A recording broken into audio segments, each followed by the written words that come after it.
Mailap ang antok. Ang gabi, tila'y walang hanggan. Kahit ang agam ay hindi nagpapakalma ng pusong ito. Maria Clara, bakit sa lahat ikaw pa ang nagkasakit? Don Crisostomo, Mawaning, ako'y napadaan upang ikitanungin kung may pagbibilin ka ba bago ako tumuloy sa Batangas. Aba Elias, sa ngayon wala akong pagbibilin. Ngunit may isa akong katanungan. Paano mo napigilan ang gulo kagabi? May utang na loob ako sa dalawang magkapatid na iyon. Minsan ko na din silang tinulungan. Ngunit ang kanilang ama ay pinatay ng mga gwardyang sibil. Pinatay ng Guardian Civil? Oo, mga gwardyang sibil. Mga walang puso. Elias, marami ka nagawa. Higit pa sa may makapangyarihan. Don Crisostomo, kung alam mo lang, kung ang puso ay matagal na nananakit, ang puso ay natututong makinig at matawad. Ngunit, hindi ito panghabang buhay, Don Crisostomo. Don Crisostomo, paumanhin, ngunit kailangan ko na umalis. Sige Elias, mag-ingat ka.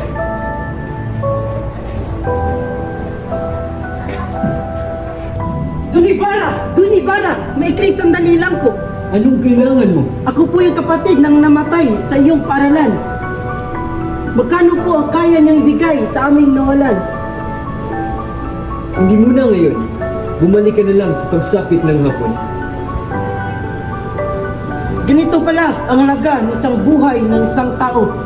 Nakasalalay sa abalang oras.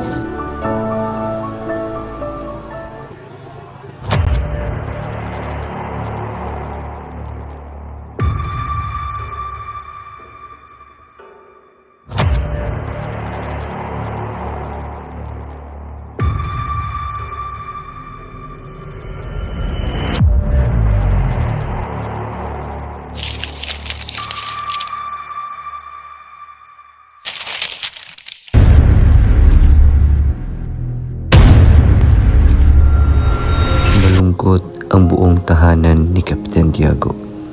Sa halip na kasiyahan, pagkabalisa ang bumalot sa kanilang bahay dahil sa pagkasakit ni Maria Clara. Naririnig ang banayad na tunog ng kampanilya sa simbahan.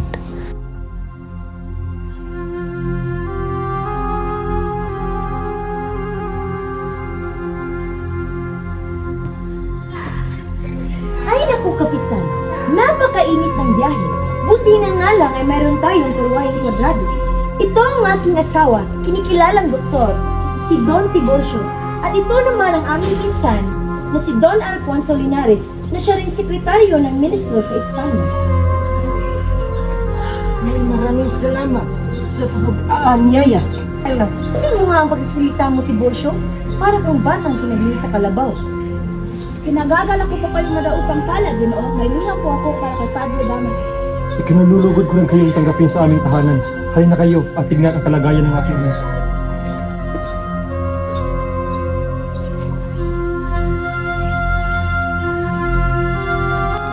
Tahimik ang silid. Isang mapait na katahimikan ang bumalot sa lahat.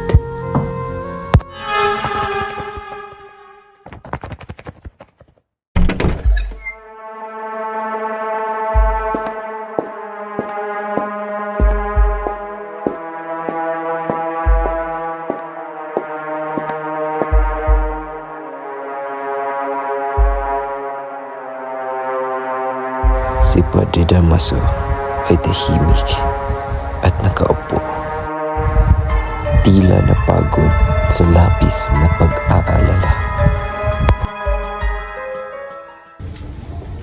Padre Damaso, isang malaking karangalan na ipakilala sa iyo ang aming pinsan na si Don Alfonso Linares, ang inaanak ng iyong kapatid na si Don Carlicos. Isang mapagkubalang pagbati, Ginoo. Ako po ay nag-aaral ng abogasya sa Universidad ng Sentral ng Madrid. Nais po ng aking tito na ako ay makapagpangasawa at makahanap ng posisyon. Ito po ang liham para sa iyo. Carlitos, mapagkakatiwalaan. Kaya pala, pinapunta ka rito. Ang liham ay tila usok na pumasok sa isip ni Padre Damaso. Sa pagitan ng dalawang masama, mas mabuting piliin ang hindi kasamaan. Iyo, maupo ka. Magkakaroon ka ng pagkakataon na makakilala ng karapat-dapat na dalaga.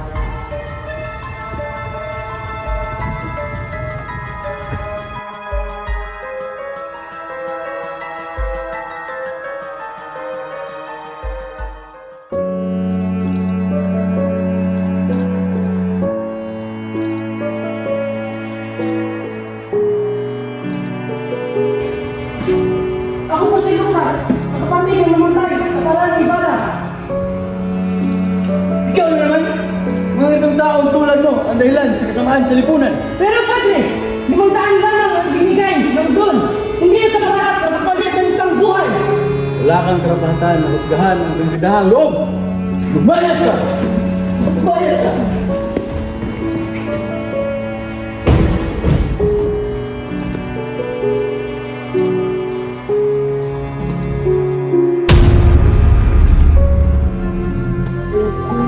Salamat sa Diyos, bumaba na rin ang lagnat ni Maria Clara.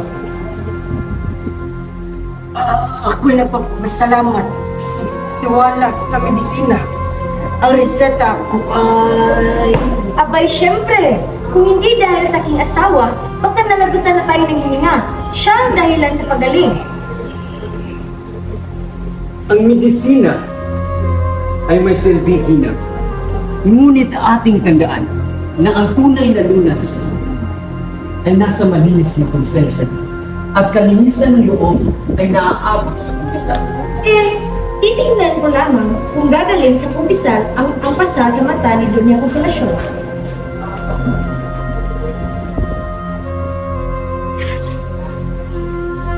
Kailangan natin ihanda ang dalaga sa banal na komunyon.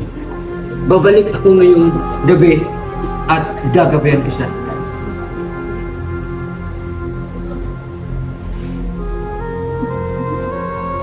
Tahimik si Maria Clara, payat at maputla.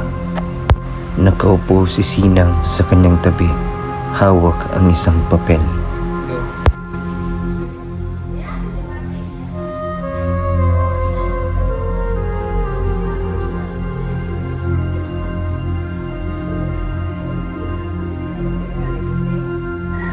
Si Tia Isabel ay tahimik na nagdarasal sa gilid.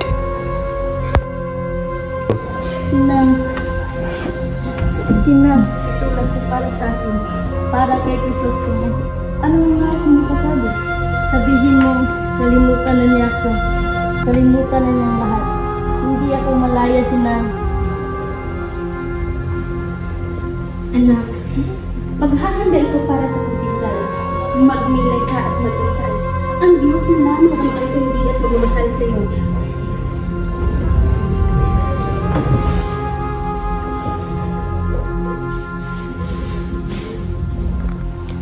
Tahimik ang buong silid. Si Maria Clara ay nakahiga, habang si Padre Salvi ay nakaupo sa tabi at nakatitig sa dalaga. Maria Clara, anak ng Diyos, ano ang kasalanan tinatapon mo sa loob ng iyong puso? Sabihin mo, sapagkat hindi nabubuksan sa langit ang pusong may tinik na libig. Ako po'y nagpahal. Ako po'y nagtiwala. At ngayon po, ako'y wasak. Ang tunay na pag-ibig ay nasa Diyos lamang. At kalimutan mo ang pait ng nakaraan.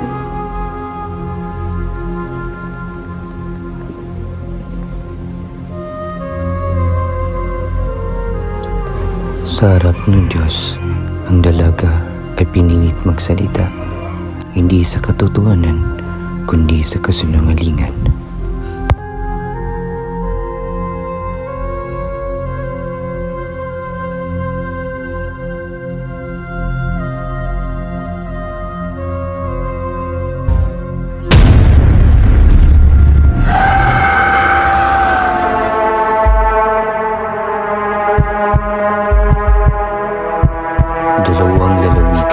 na tinatahak, hindi para sa sarili, kundi sa inaharap ng mga katulad niyang api. Tahimik at umihip ang malamig na hangin.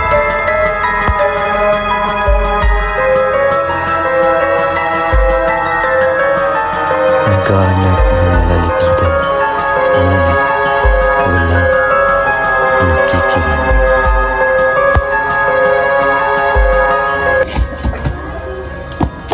Ikaw ba si Ilyas? Ang ilang sugatan na ligtas at lambak? Oo, ako serious. Matagal na kitang hinahanap, Commander. Nais ko rin makamit ang kalayaan. Gusto ko rin makamit ang kalayaan dahil pinatay ang aking anak dahil pinagtanggol nila ang kapatid nilang ginasa. Kung ako sana naroon, sana'y naging bahagi ako ng iyong hukbo. Siguro may nagbago pa. Kaya nais din kitang dalhin sa Hilaga upang magsimula ulit, Commander. Hindi ko na kaya magsimula, Ilyas. Dati naniwala ako sa batas at Panginoon, pero anong ginanti nila sa akin? Bangkay! Hayaan niyo munang subukan ko ang daan ng liwanag. Ngunit pag ako'y hindi magtagumpay, sinusumpa ko bilang anak ng isang pinatay sa lipunan. Sasama ako sa inyong apoy at digmaan.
Tiburcio, tingnan mo, mga inyo, walang modo, walang bihis.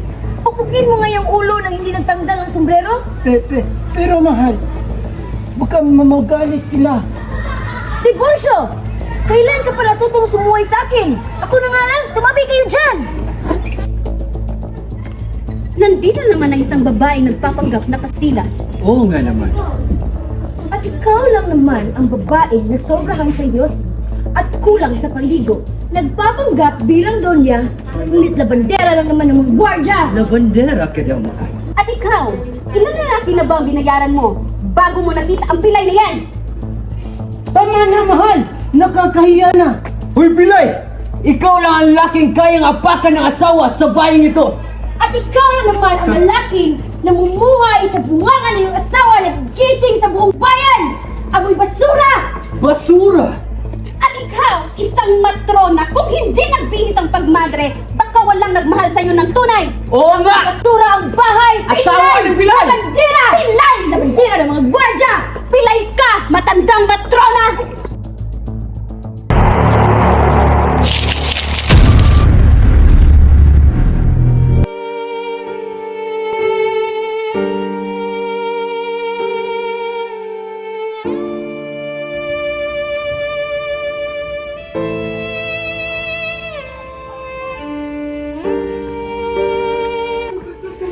Kailangan natin mag-usap ngayon sa gilid ng lawa ang mamayang gabi.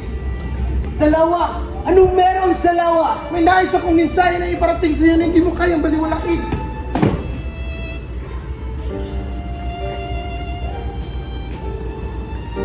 Ang mga bato ay nakatindig. Ang mga lupa ay unti-unti nang nabubuo. Ngunit ang puso ko ay unti-unti nang nawawasak. Maria! Sa bawat halakak mo iyon sa bulkunahe, isang panaginip ang nalaglag mula sa bubong ng aking kaluluwa. Ako ba'y naiwan? O ako ang tunay na iniwan? Ilyas, anong misteryo ang nakatago sa likod ng lawa? Ako ba'y handang humarap sa katotohanang tinatago ng gabi?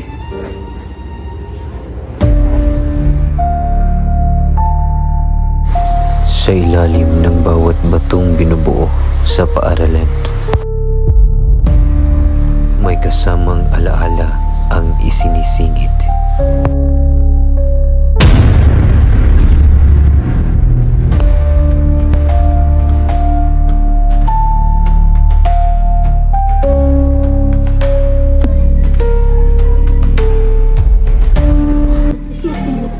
O manhin, kung kinakailangan kitang hilahin dito sa gilid ng lawa.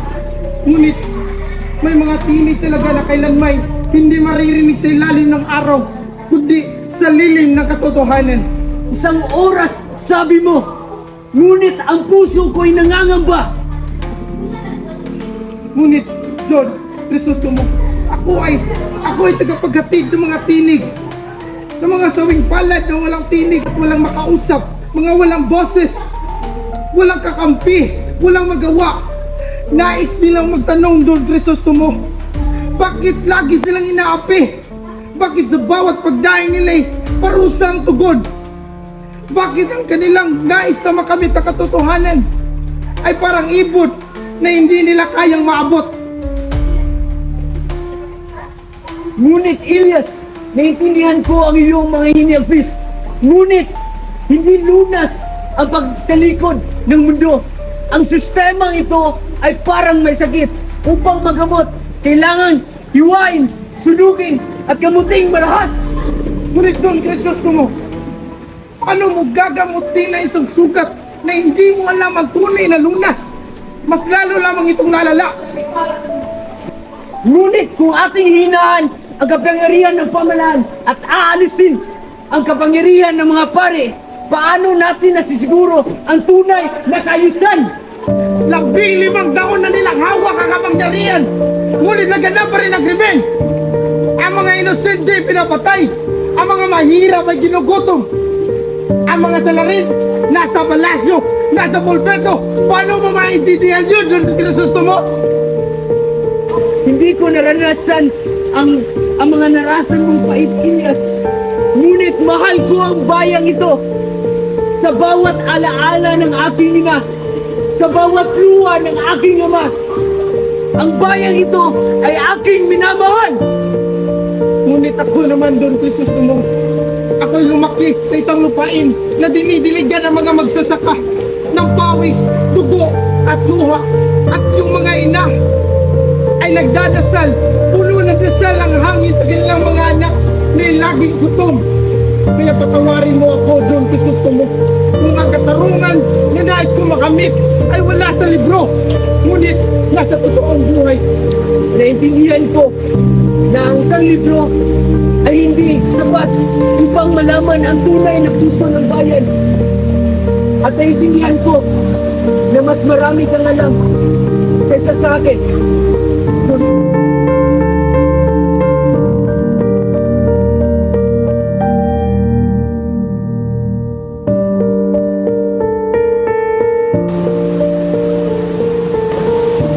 Gusto ko na sana maniwala, Don Ibarra, na hindi na kinakailangan umagas ng dugo para makamit natin ang liwanag, na hindi na kailangan ng dahas upang makamit natin ang hustisya. Ngunit, Don Ibarra, kung hindi ka namin makakasama, sino ba? Dugo, luha, at alaala. Kung alam mo lang, Don Kristostomo, 60 taon na ang nakalipas nung ang aking lolo ay nanirahan sa Maynila. Isa siyang Tinidor de Libros, isang makatarungan na trabaho sa magpagkumbaba na tao. Ngunit isang araw, isang malaking apoy ang lumamon sa bodega ng kanilang amo na isang Kastila. Wala siyang kasalanan, ngunit siya ang laging dinidiin. Siya ang laging tinuturo. Nakulong siya At ang huli, walang abogado, walang ustisya. Nilipot siya sa mga kalsada, hila-hila na isang kabayo. Sa ilang taon na nakalipas, nung siya ay naging malaya, hindi na siya tao. Hindi na siya tao na lumarating sa amin. Wasak ang kanyang loob, laman at kalooban. Ngunit sa lahat ng yon, isang tao lang ang tanging nanirahan sa kanyang gilid. Ngunit iyon ang kanyang asawa, ang aking lolo. Sa pagkalaya ng aking lolo, wala sa trabaho, ang aking lola, ang tanging bumuhay sa kanyang mga anak, nilamon na isang kahihiyan, naging isang puta.